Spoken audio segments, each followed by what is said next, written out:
Bonjour tout le monde, bonjour, bienvenue pour un nouvel épisode de Franchise QB. On se retrouve cette semaine, j'ai pas pu assurer les émissions la semaine dernière, j'étais un petit peu malade, mais on se retrouve à nouveau pour débriefer ensemble les performances des quarterbacks lors de la dernière semaine de NFL. Vous connaissez le principe. Aujourd'hui, c'est le flop 10, les 10 moins bons quarterbacks de la semaine, et ce sera demain le top 10, les 10 meilleurs quarterbacks de la semaine. Et on va commencer sans plus tarder avec le numéro 10 de ce flop 10 de la semaine. Et numéro 10, j'ai placé Samuel des Commanders. Je donne ses stats: 28 sur 44, 300 yards, pas de touchdown, une interception et un touchdown à la course quand même. Que dire de Samuel, si ce n'est que c'est bien joli de faire 300 yards à la passe, mais faut que ça se concrétise derrière. On lui fait un peu lancer à outrance. J'avais dit il y a 15 jours dans mon émission que c'était le meilleur passeur en termes de yards à la passe de la ligue. Oui, ça marche plutôt pas mal, même si on va y revenir. Il y a quelques petits soucis au niveau de ses receveurs, mais le problème, c'est que ça ne concrétise pas. Alors, bon, je nuance un petit peu parce qu'il jouait contre Dallas, une très bonne défense. C'est pas le premier à se planter contre Dallas, ce sera pas le dernier à se planter contre Dallas. Pourquoi je dis je vais nuancer un peu ses receveurs? Parce que on voit qu'il y a des joueurs qui se montrent alors qu'on les attendait pas forcément. Je pense à Dodson par exemple. Et il y a d'autres joueurs qui sont un petit peu dans le dur au niveau des receiving yards, et encore plus au niveau des touchdowns évidemment, vu qu'il n'en a pas lancé sur ce match, et notamment Terry McLaurin. On attend plus du receveur numéro 1, en tout cas présumé numéro 1 de cette équipe. Il est quand même plutôt bien contenu cette saison, Terry McLaurin, ce qui fait que cette attaque, elle a beau faire des yards à la passe, elle a beau avancer, et ça coince toujours un petit peu. Et voilà, il se retrouve du coup avec un bilan de 4-8. J'avais dit, pour ceux qui ont vu mon intervention dans le podcast de mon ami Wake la dernière fois, que j'estimais qu'il pouvait potentiellement être capable d'aller en playoff. Ça va être compliqué, on sait, on l'a dit, en NFC, il reste un seul spot parce que on va avoir les 4 vainqueurs de division, on va avoir très certainement Dallas qui aura le 5e spot, et puis il reste donc, il reste aussi celui des deux qui ne gagnera pas la division entre Seattle et San Francisco, ça fait 6. Et donc, il en reste qu'un de spot en playoff. Alors, les Vikings ont perdu, ça va peut-être relancer un petit peu les choses, mais ça va être compliqué. Il y a un bilan de 4 victoires seulement pour 8 défaites cette saison pour les Commanders. Il faut trouver un équilibre au niveau de l'attaque. Il faut que la défense se réveille un peu. La défense contre la passe, c'est une catastrophe du côté de Washington. Et il faut trouver de l'efficacité surtout. Faire avancer le ballon, c'est bien, mais faut trouver un petit peu d'efficacité. Et malheureusement, c'est ça qui est compliqué cette saison pour Samuel. Voilà, il est numéro 10. Numéro 9 de ce flop, j'ai placé Geno Smith. Geno Smith des Seattle Seahawks. 18 sur 27, 180 petits yards, pas de touchdown, une interception. Bon, alors je disais, Samuel, c'est pas le premier à se planter contre la défense de Dallas. Geno Smith sera pas le premier et sera pas le dernier à se planter contre la défense de San Francisco, qui retrouve un petit peu d'allant, qui maintient les adversaires à bonne distance, et en particulier parce qu'il y a un pass rush qui depuis quelques semaines est beaucoup plus efficace. Ils étaient un peu dans une période difficile, les Niners, pendant quelques temps avant leur bye week, et là, ça y est, ça commence un peu à revenir. Voilà, c'est plus efficace au niveau du pass rush, et du coup, on en met moins sur les épaules des defensive backs et de la couverture. La défense contre la course reste toujours efficace. Et notamment, j'ai noté sur ce match, Geno Smith, il mange 6 sacs. 6 sacs pour 48 yards de perte nette, hein, au niveau des sacs. C'est beaucoup trop. C'est beaucoup trop. La O-line de Seattle n'a pas du tout fait le boulot sur ce match-là. Elle avait été plutôt efficace cette saison. Mais voilà, c'est ce qui a pêché, je pense, hein, du côté de Seattle. En plus, on a été incapable de développer un jeu de course. On sait que Kenneth Walker était absent. Charbonnet, ça n'a pas été si flamboyant que ça. Et du coup, bah voilà, ça donne un match moyen, un match décevant, hein, et ils n'ont jamais vraiment été dans le match. En face, San Francisco a fait le boulot et victoire simple, victoire tranquille, on va dire, pour San Francisco qui est bien parti pour remporter cette division NFC West. Numéro 8, j'ai placé Derek Carr des Saints. Bah, c'est un peu le même constat, hein, 24 sur 38, 304 yards. Donc beau total de yards, mais pas de touchdown à la passe, une interception. C'est un peu le même constat que pour Samuel. C'est-à-dire que il fait des yards, on va avoir des yards, on va avoir des joueurs qui gagnent du terrain. Alors c'était un peu dommage, Rashid Shaheed s'est blessé, on sait que Michael Thomas est sur injury reserve. Et du coup, les cibles étaient un peu moins nombreuses, mais on a eu un bon match de Chris Olave. Malheureusement, le manque de réalisme en red zone. Ils ont été dans le match, hein, grande partie du match, avant que ça se plie dans le quatrième.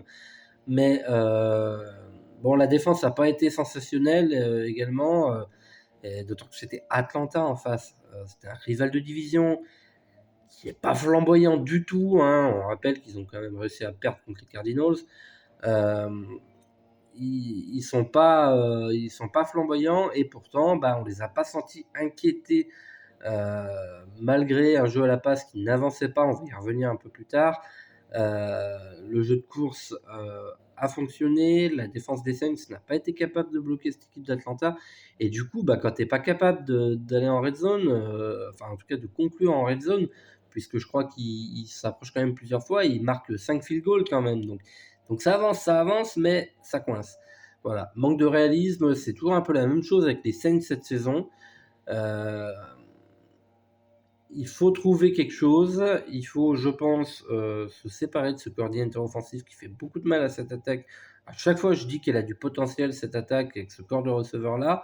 Hein, Shaheed, Chris Olave notamment, Michael Thomas, bon, il est blessé. Tyson Hill qui peut toujours servir en gadget, que ce soit à la passe, à la course, à la réception.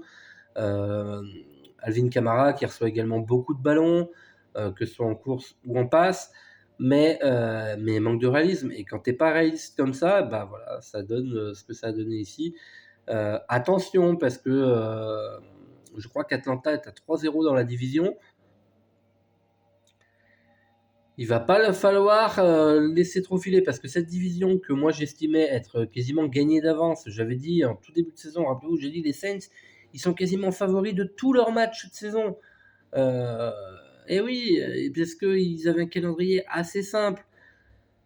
C'est pas encore perdu pour New Orleans, mais il va vraiment falloir se remettre la tête à l'endroit. Maintenant, on n'a plus le droit à l'erreur. Va falloir compter sur des faux pas des Falcons. Je pense qu'ils en sont capables, ils l'ont montré, hein, de perdre des matchs qu'ils auraient dû gagner. Mais il va pas falloir laisser trop filer parce que sinon, la division et les playoffs, ce sera cuit pour cette année. Numéro 7, j'ai placé à nouveau Bryce Young, 18 sur 31, 194 yards, pas de touchdown, pas d'interception, un fumble néanmoins. Donc bon, au moins il a limité les pertes de balles et ça s'est vu, ils étaient un peu plus dans le match au niveau du score, les Panthers sur ce match-là, mais c'est trop compliqué, il a personne en face, enfin il a personne à côté plutôt. Il y a Adam Thielen qui fait ses stats, mais à côté de ça, qu'est-ce que c'est pauvre cette équipe. La défense surnage pas tant que ça non plus. La O-line a été catastrophique. Il a aussi mangé des sacs, des sacs, des sacs et des sacs, lui aussi. Et c'est pas possible, il est complètement abandonné. Et du coup, c'est compliqué parce que on a du mal à voir qu'est-ce qui va pas. Est-ce que c'est le coaching? Est-ce que c'est le groupe de receveurs? Est-ce que c'est la O-line? Est-ce que c'est Bryce Young? Est-ce qu'il est tout simplement pas au niveau cette année? Les stats avancées laissaient suggérer qu'il faisait quand même ce qu'il pouvait avec ce qu'il avait, mais c'est trop compliqué pour Bryce Young. Et du coup, on peut pas juger de son vrai niveau. On peut pas se dire ah bah non, il n'y arrive pas. Il aura encore sa chance. Hein, on va pas s'en débarrasser après l'avoir pris au premier tour l'année dernière. On a renvoyé du côté des Panthers le head coach Frank Reich. Donc on verra, peut-être que le fait de changer de coach, ça va donner un nouvel élan à cette équipe, mais c'est compliqué, d'autant plus que ils n'ont pas leur premier tour, hein, ils l'ont donné à Chicago. Donc ça voudrait dire, en plus, avoir entre guillemets le premier tour virtuellement et le donner à un adversaire de conférence. Donc ce serait vraiment dommage. Et le fait de pas avoir ce premier tour, bah, ça va peser, on va pas pouvoir se renforcer et ajouter ou bien des cibles, ou bien un tackle performant. Donc ouais, ça va être compliqué, il va falloir être intelligent à la free agency et essayer de continuer à développer doucement cette équipe autour de Bryce Young parce que cette saison, c'est malheureusement, c'est pas du tout satisfaisant. Allez, numéro 6, on continue. J'ai placé Desmond Ridder des Falcons. 13 sur 21, 168 yards, un touchdown pour 2 interceptions. Bah, le bilan, il est simple hein, pour Desmond Ridder. C'est clairement pas lui qui fait gagner son équipe sur ce match, encore une fois. On avait tenté Taylor Haneke, ça s'est pas super bien passé non plus. C'est affligeant. C'est affligeant, malgré tout, ils sont quand même en bilan positif, ils sont quand même en tête de leur division, donc il y a de quoi construire. Il y a un jeu de course qui, ça y est, commence à se développer un petit peu. On a vu que la défense faisait des gros jeux, notamment Bates, hein, qui a été une super addition, un super ajout du côté de la défense des Falcons. Mais bah, moi, si je suis les Falcons, on en reparlera, hein, je vous dis toujours, mais plus la saison avance, plus on commence à réfléchir à la draft. Hein, et va falloir se poser la question, qu'est-ce qu'on fait au poste de quarterback? S'ils sont pas en playoff, ils auront un bilan qui sera quand même pas flamboyant, ils seront peut-être quelque chose comme autour du top 10. Et du coup, ils seront peut-être en mesure de se pencher vers un quarterback. On sait que la cuvée de quarterback va être assez profonde cette année. Euh, on en reparlera, mais moi, je commence à me poser la question à la place du GM des Falcons, c'est clair. Numéro 5, j'ai placé Dorian Thompson-Robinson de Cleveland.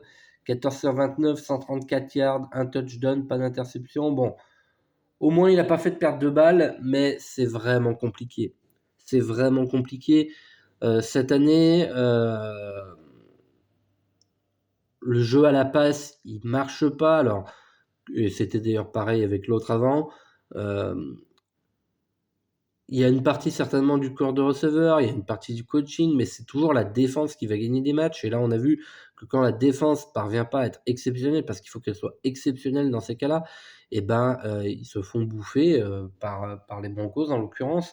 Myles Garrett en plus est un petit peu touché, donc on ne sait pas trop ce que ça va donner pour la suite de sa saison, le pass rusher star de cette équipe. Et du coup, bon, bah voilà, il a limité les pertes de balles, mais ça n'a pas suffi et ça suffira pas. Ça pourra permettre, quand la défense sera très bonne, de gagner un ou deux matchs, mais il faut qu'il fasse mieux que ça. Il avait montré en pré-saison qu'il avait des aptitudes, notamment à la course. Ça a peu été utilisé. euh, et à la passe, bah, c'est compliqué. Voilà, son talent brut, certainement, et puis son corps de receveur qui se montre pas au niveau. Il y a eu un certain nombre de drops, notamment Njoku, hein, depuis 15 jours, et pas flamboyant, le tight end. alors que c'était une vraie cible, une vraie option. Donc voilà, il faut faire mieux, c'est un peu, compliqué du côté des Browns si la défense n'est pas au rendez-vous. Numéro 4 de ce flop 10 et c'est la mort dans l'âme que je vous annonce que j'ai placé Kyler Murray. Je vous donne ses stats quand même, 27 sur 45, 256 yards, 1 touchdown, pas d'interception et un touchdown à la course. Alors, faut quand même dire que ces stats, elles sont trompeuses. D'accord, il a pas eu de perte de balles, mais ces stats, elles sont trompeuses parce qu'il y en a la plupart qui ont été réalisées dans le garbage time, dans le 4e quart. Il était à moins de 50 de réussite à la passe sur une grande partie du match. Bon, la O-line a été cataclysmique, mais alors nul de chez nul. Pourtant, face à un pass rush des Rams, qui est quand même pas le meilleur de la ligue, il s'est fait aplatir tout le match, le pauvre Kyler. Les receveurs n'ont pas été bons. Euh, je pense notamment à Marquise Brown, à Hollywood Brown, mais va falloir se rendre compte d'une chose avec lui, c'est que on l'a bien vu d'ailleurs sur ce match, quand on lui fait des tracés courts, notamment en cross, avec des tracés où il a la possibilité d'aller gagner des yards après la réception, il est très bon et il a toujours été très bon là-dedans. Marquise Brown, c'est un bon joueur et il faut le faire jouer dans le slot. Je ne comprends pas qu'on continue à l'aligner en receveur écarté. En fait, il faut se rendre compte d'une chose, Hollywood Brown est un bon joueur, mais il n'est pas DeAndre Hopkins. C'est pas parce qu'il a des dreadlocks que c'est DeAndre Hopkins.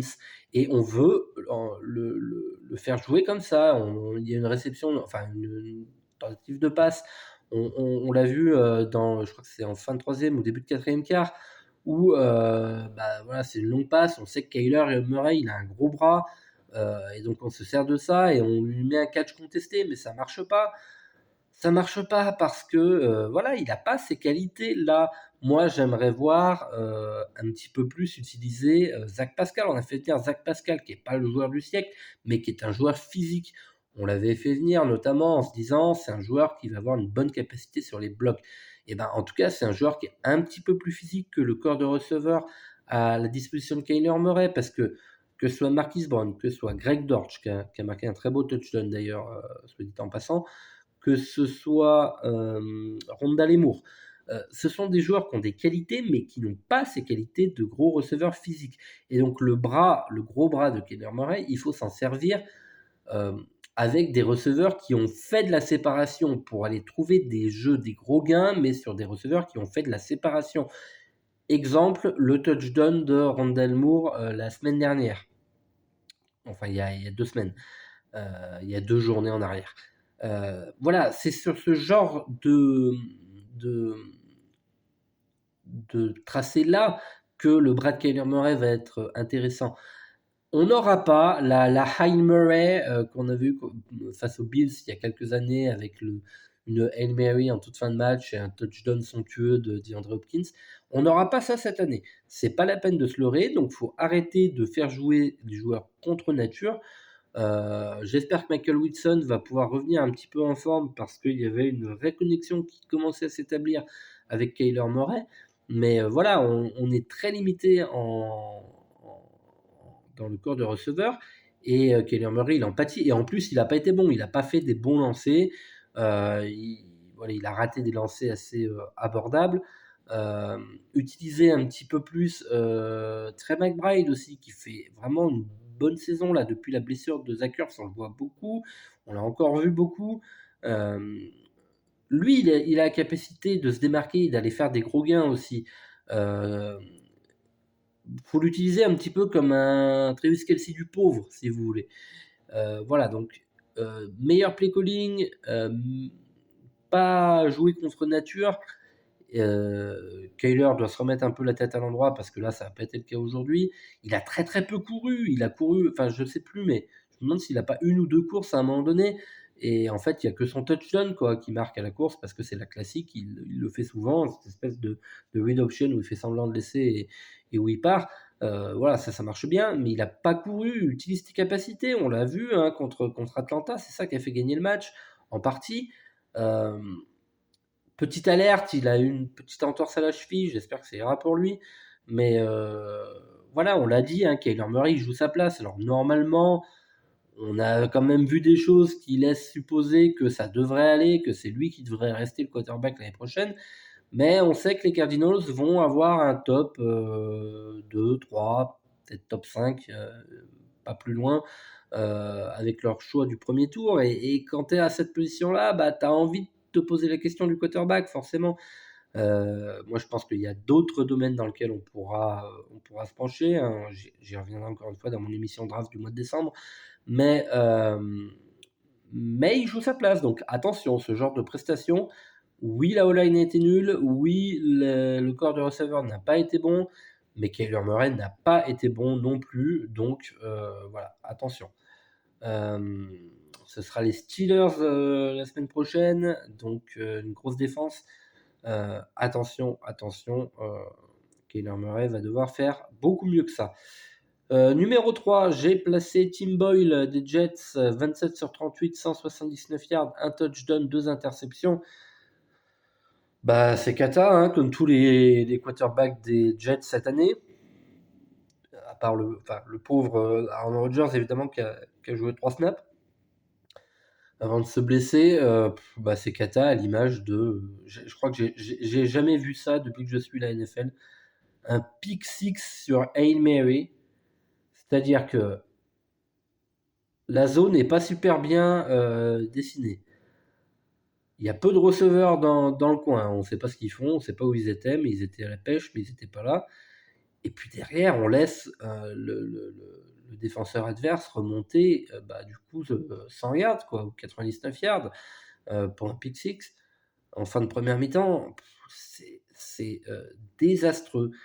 Et bon, bah, ces Jets, on disait attention, ils sont quand même pas si loin dans cette AFC qui va être un petit peu compliqué. Pourquoi pas? Aaron Rodgers voulait revenir en décembre, là, mais le pauvre, il n'aura pas grand-chose à revenir hein, si les Jets ne sont pas en playoff. Et malheureusement, on semble quand même s'y diriger tout droit. C'est trop compliqué et on ne peut pas demander à la défense de faire tout le boulot. C'est pas possible. Numéro 2, j'ai placé, alors excusez-moi, je jubile un tout petit peu. Je suis obligé, après ce qui s'est passé ces dernières semaines, j'ai placé Josh Dobbs parce que je retrouve mon Josh Dobbs des Cardinals qui est incapable de faire une passe. Même le touchdown, il est vilain. Même le touchdown, la passe est vraiment pas bonne. Et c'est Hawkinson qui se détend tout son long pour aller la chercher. Oui, j'ai pas donné ses stats du coup. 22 sur 32, 185 yards, un touchdown donc pour 4 interceptions. Ouais, même le touchdown, il est pas beau. Pourtant, les Bears, ils ont rien fait pour gagner ce match, hein. Ils ont rien fait pour gagner ce match. Ils auraient même pu le perdre. Ils ont réussi à gagner sans marquer de touchdown parce que, bah oui, quand tu as 4 interceptions, alors il y en a une où c'est un ballon un petit peu dévié, donc on va dire qu'elle n'est pas tellement pour lui, mais on retrouve en fait Josh Dobbs paniqué balle en main. On peut pas demander à la O-line de lui faire avoir 10 secondes à chaque fois, quoi. Alors on verra, il va retrouver Justin Jefferson, normalement, pas cette semaine puisqu'ils sont en bail les Vikings, mais sûrement à partir de la semaine d'après. Euh, on verra, hein, pourquoi pas. Pourquoi pas, avec un receveur de cette qualité-là, normalement c'est censé fonctionner un petit peu mieux, mais il est trop paniqué dans ses prises de décision et il a juste pas le talent, quoi. Il a juste pas le talent. Alors, j'avais dit à un moment, est-ce que finalement ce serait un bon quarterback? Bah là, on voit que bof. On va voir, hein. Il aura toute la saison encore hein, pour jouer et pour se mettre en avant. Les Vikings sont loin d'être perdus dans cette course au playoff. Il reste un spot, comme je l'ai dit tout à l'heure, en NFC. La logique voudrait que ce soit eux qui aillent le chercher, mais il va falloir des prestations meilleures que ça de la part de Josh Dobbs parce que on peut pas se permettre de lâcher ce genre de match-là face à des Bears qui, avec tout le respect que j'ai pour eux, étaient en difficulté cette saison. C'est encore une équipe qui est en construction. On ne peut pas se permettre ce genre de performance-là de la part du quarterback. Et numéro 1, parce que j'ai quand même un quarterback qui est encore moins bon que tout ça, moins bon que Josh Dobbs, moins bon que Tim Boyle, moins bon que Kyler Murray cette semaine. Et ben on le retrouve à nouveau hein, en tête de ce flop 10, c'est ce pauvre Mac Jones, 12 sur 21, 89 yards, pas de touchdown, 2 interceptions. Il a même été remplacé par Billy Zappi en cours de match. Moi, je pose la question. Je pose la question. J'avais reçu mon ami Wake, qui est supporter des Patriots et qui me disait que il pensait qu'on pourrait potentiellement laisser sa chance à Mac Jones, mais je veux bien que le corps de receveurs soit limité, je veux bien que le play calling soit pas inspiré, je veux bien que la ligne soit en souffrance, mais ce genre de prestation-là, à combien j'ai dit, je reprends ma fiche, excusez-moi, 89 yards. 89 yards, c'est pas possible à ce niveau-là. Et encore une fois, dans un match qui aurait pu être gagné parce que les Giants en marquent 10 points en face, quoi. Euh, et donc on se pose la question, hein. Je vais parler un petit peu de la draft, j'en reparlerai évidemment sur cet épisode spécial dont je vous ai parlé, mais si on part du principe que New England va avoir besoin d'un quarterback, il va falloir se poser la question du meilleur quarterback, puisqu'il semblerait que ça pourrait être eux qui soient le mieux placés pour en choisir un, puisque les Giants restent sur 2 victoires consécutives. J'ai dit que Arizona, a priori, ne devrait pas avoir besoin d'un quarterback. Chicago, qui devrait avoir le premier choix avec le choix des Panthers, a priori, a aussi un quarterback qui a été pris au premier tour il y a peu de temps et qui est relativement satisfaisant. Donc, a priori, il ne devrait pas prendre de quarterback non plus. Donc, s'il n'y a pas de trade down de la part d'une de ces équipes-là, a priori, les Patriots devraient être les mieux placés et donc devraient avoir le choix du roi, le choix de leur quarterback. On l'a dit, il y a 2 quarterbacks qu'on annonce dans les 5 premiers choix de la draft cette année, c'est Caleb Williams et Drake May. Moi, je préfère personnellement Drake May, je sais que je suis pas le seul, mais je me dis, disons qu'en termes de performance, là, ce qu'on a vu, Drake May semble faire de meilleures performances, mais Caleb Williams a un talent et un potentiel assez incroyable, il fait de très bonnes choses quand il veut. Moi, c'est le mental qui me dérange un petit peu parce qu'on voit que dans les grands matchs, il a toujours du mal. On voit que il a eu des déclarations absolument lunaires. Ouais, si l'équipe qui va me drafter me plaît pas, je retournerai en université.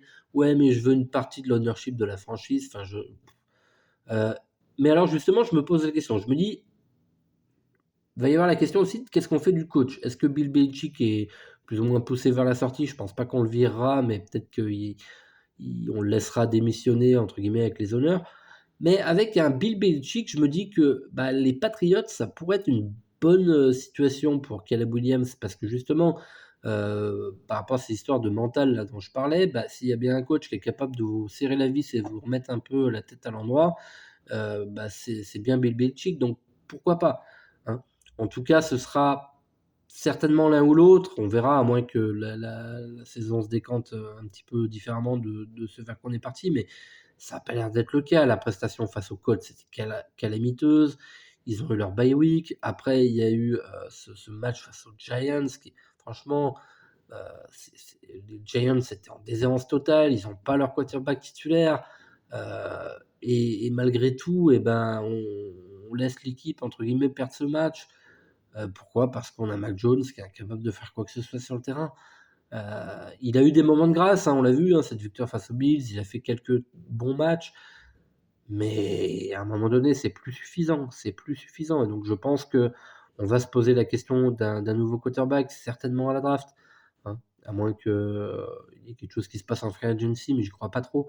Euh, voilà. La question va se poser. Caleb Williams, pardon, Drake May, certainement ce sera l'un ou l'autre, on verra. Mais en tout cas, je pense qu'on va se diriger vers un remplaçant pour Mac Jones l'année prochaine. Voilà, c'est comme ça qu'on va se quitter avec ce flop 10 de la semaine 12 de NFL. Je vous remercie de m'avoir suivi. N'hésitez pas à nouveau à me dire si vous avez envie de venir participer à un débrief avec moi, si vous avez des remarques sur ce que j'ai dit, si vous aviez d'autres quarterbacks que vous auriez aimé voir dans ce flop.